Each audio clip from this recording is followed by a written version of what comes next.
While this podcast isn't rated explicit, the content may not be suitable for younger listeners. Welcome to Sex for Saints, the Christian couple's guide to great sex. I am your host, certified sex and marriage coach, Amanda Lauder.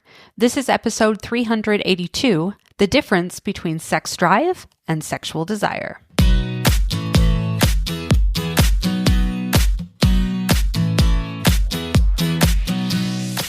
Welcome to Sex for Saints, a podcast for Christian couples. My goal with this podcast is to help enlighten, educate, and inspire you to understand yourself, your spouse, and your sexuality better. I talk about sex in a way you probably haven't heard before. I'm bold, I'm direct, but I keep everything in line with my strong Christian values. Are you ready? Let's go. Hello, everyone, and welcome back to the podcast. I was recently listening to an incredible conversation between Dr. Schermer Sellers and my good friend, Dr. Cami Hurst, on her podcast, the Sex Therapy 101 podcast. Now, on the podcast, Dr. Sellers said something that I wanted to expand on and share with you. She talked about how there's a fundamental difference between sex drive and sexual desire, which I know we've talked about here and there on this podcast, but I think it warrants a conversation all on its own. Most people don't understand the difference, and I think this is one of the most important concepts we can understand as married couples. Understanding this distinction might just revolutionize your marriage. So let's dive in and unpack this together. So let's first talk about what is a sex drive. Well, Dr. Sellers explains it this way. Sex drive is your desire to move through your arousal cycle. Now, what does that mean exactly? Well, think of sex drive as this biological urge that most people experience. It's tied to our hormones, and honestly, it's been designed to keep our species alive. It's that feeling of, I need some kind of sexual release. It's physical, it's biological, and it happens whether you're thinking about your spouse or not. So here's a perfect example. You know that feeling when you wake up in the morning and you just feel ready? Your body is responding to hormone levels, not necessarily to thoughts about your spouse. Or maybe you're stressed at work and suddenly you're thinking about sex as a way to release that tension. That's sex drive. And here's something really important that Dr. Sellers emphasizes. It is never your partner's responsibility to take you through your arousal cycle. Did you hear that? Okay, let me say it again. It is never your partner's responsibility to take you through your arousal cycle. Your sex drive is your responsibility to manage. Now, I know some of you are thinking, but wait, isn't that what marriage is for? And I get it. We've been taught that marriage is the appropriate outlet for our sexual desires. But there's a difference between having an outlet and making it someone else's responsibility. Think about it this way. If you're hungry, you don't expect your spouse to drop everything and feed you, right? You take care of your own hunger. You might ask them to join you for a meal. You might cook together, but ultimately, your hunger is yours to manage. The same principle applies here. Now, Dr. Sellers mentions that you have two hands. Deal with it. And yes, she is talking about masturbation. I know this might make some of you uncomfortable, especially if you ascribe to the LDS culture, but hear me out. Taking care of your own sex drive through self-pleasure can actually take the pressure off your spouse and your marriage. When you stop making your spouse responsible for taking you through your arousal cycle, there is a lot less pressure on them, which creates more space for actual desire. So what is sexual desire? Well, that's completely different than sex drive. So Dr. Sellers described it beautifully. Sexual desire is when you want intimacy with your spouse. You want them to be there. You want them to want you to want to be there. You want to feel that heat and fire and desire in them. Do you see the difference? Sexual desire isn't just about physical release. It's about connection. It's about wanting to be seen, known, loved, and accepted by your partner. It's about feeling that your spouse desires you, not just physical relief. So let me paint a picture for you. Imagine a husband who approaches his wife for sex. If he's operating from sex drive alone, he might say something like, "Hey, I'm really in the mood tonight. Can we?" He's focused on his physical need. Okay. But if he's operating from sexual desire, he might say, "I've been thinking about you all day. I love the way you smiled at me this morning, and I just want to be close to you tonight. I want to connect with you." See the difference? He's focused on her, on connection, on intimacy. Or think about it from the wife's perspective. Maybe she's feeling disconnected lately. Her husband keeps asking for sex, but she doesn't feel like he really sees her. She feels like she's just a solution to his physical need. Dr. Sellers captures this perfectly when she describes a woman saying, she doesn't want to do it, ever, because she doesn't feel safe. She doesn't want to be hurt or taken advantage of or made to do something that she doesn't want to do. I would also say, in addition to what Dr. Sellers has said, she doesn't want to be the person who has to caretake your physical needs. I know I've said this before, but biologically speaking, women are not attracted to people that they have to take care of. And if she has to take care of your needs, that's not attractive to her. That is not going to help her create desire. So here's where Dr. Sellers really hits the nail on the head. She says, we set you up for this transactional sexual life. And oh my goodness, is this so true in our culture? Think about how we talk about sex, especially in religious communities.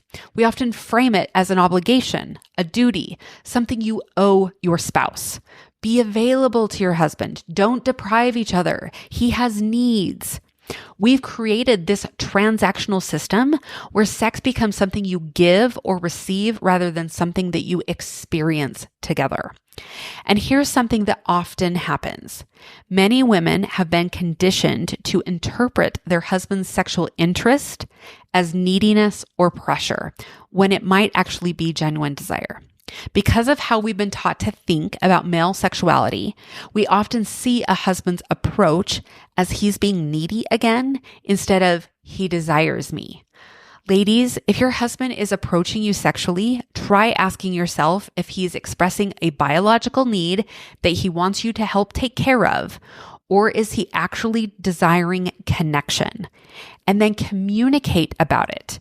You can say something like, help me understand. Are you feeling like you need a physical release, or are you wanting to connect with me specifically?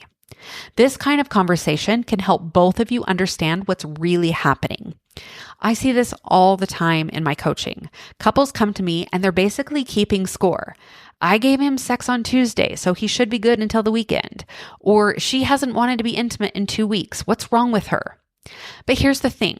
When sex becomes transactional, it kills sexual desire. Sure, it might meet someone's sex drive, but it doesn't create that beautiful intimacy that we're all craving. So let me give you an example from my own life. In my first marriage, I thought I was being a good wife, but because I wasn't really feeling it, I would have sex when I felt like I had to, just to get him off my back for a while and to give me a break. I was meeting his sex drive, but I wasn't experiencing sexual desire myself. And you know what? He could tell. I was just going through the motions. It was like checking a box rather than actually wanting to be with him. But in my current marriage, everything changed. It's not about drive at all. It's all about desire. I want him. It's about him and being with him.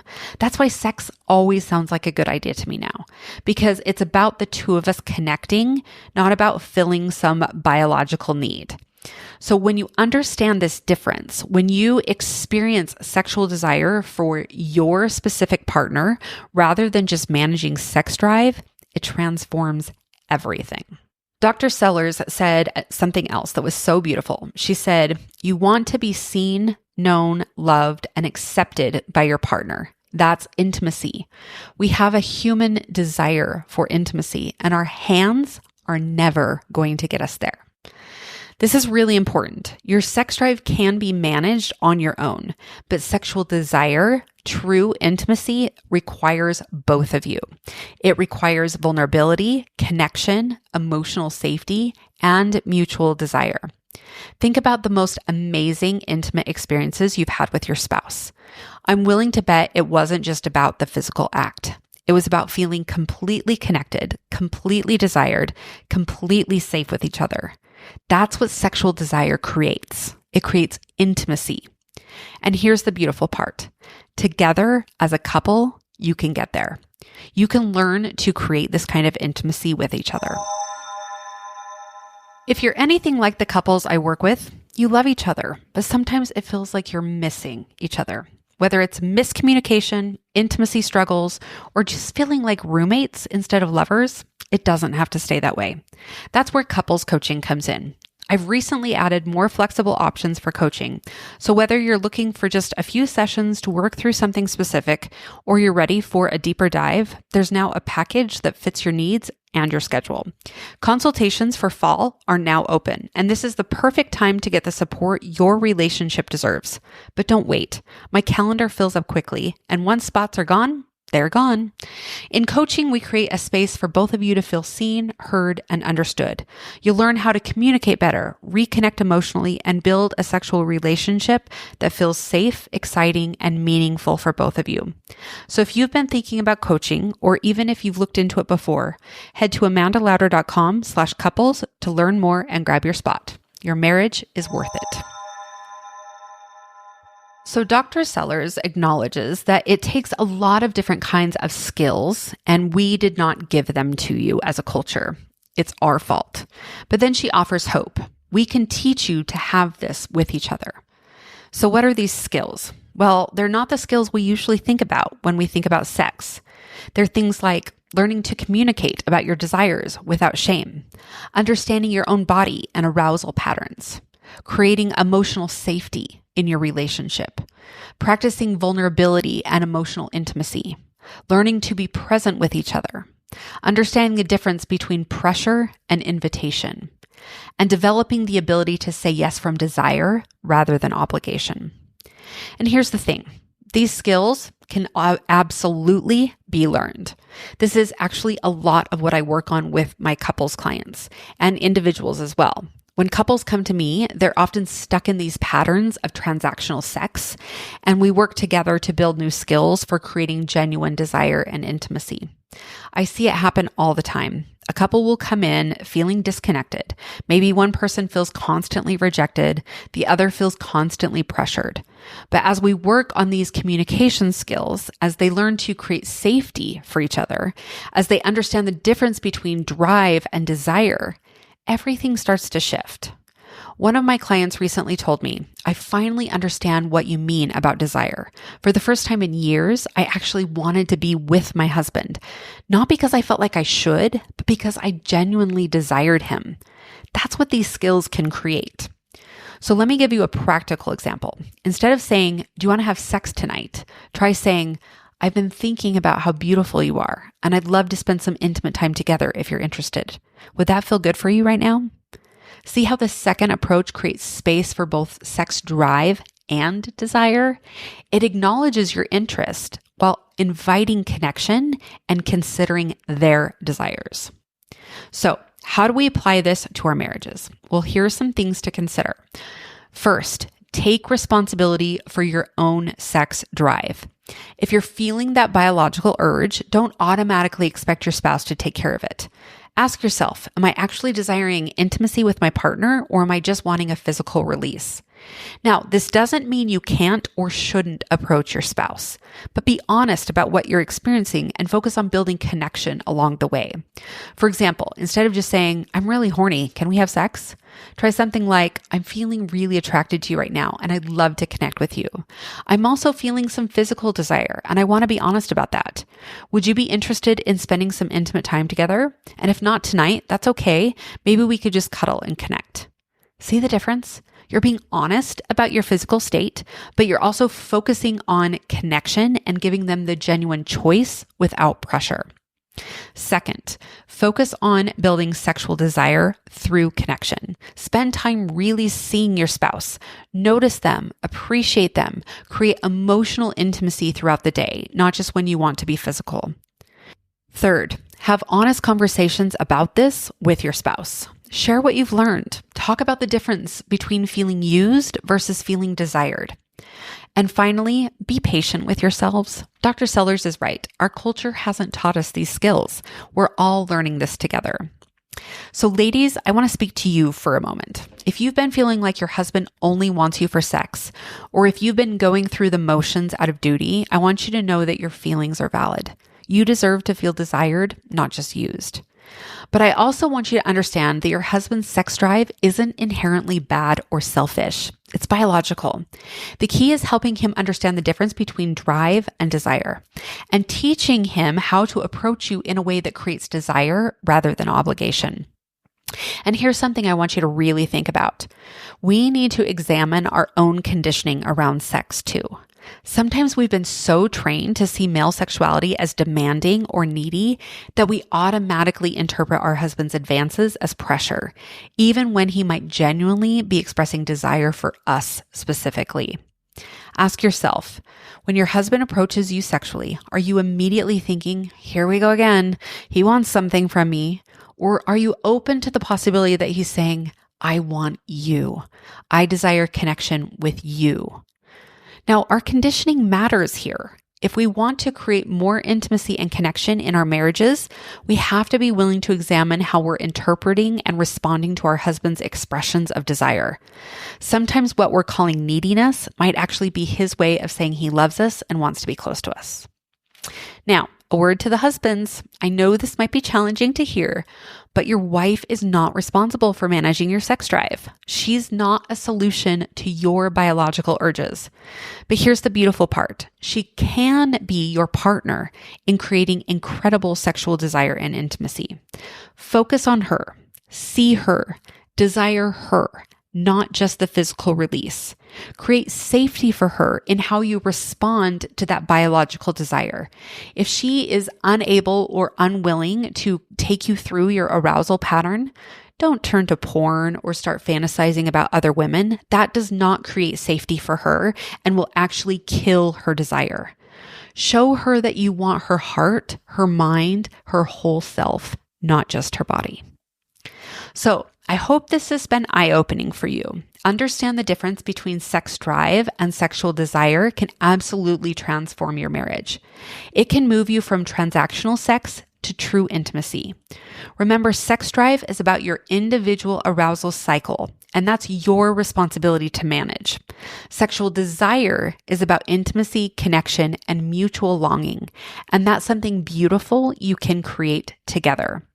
The skills for creating this kind of intimacy can be learned. It's not too late for your marriage. You don't have to settle for transactional sex when you could have transformational intimacy. All right, my friends, that's all I have for you today. Remember, love is a journey, not a destination. Stay committed, stay passionate, and stay connected. I'll see you next week. Bye-bye.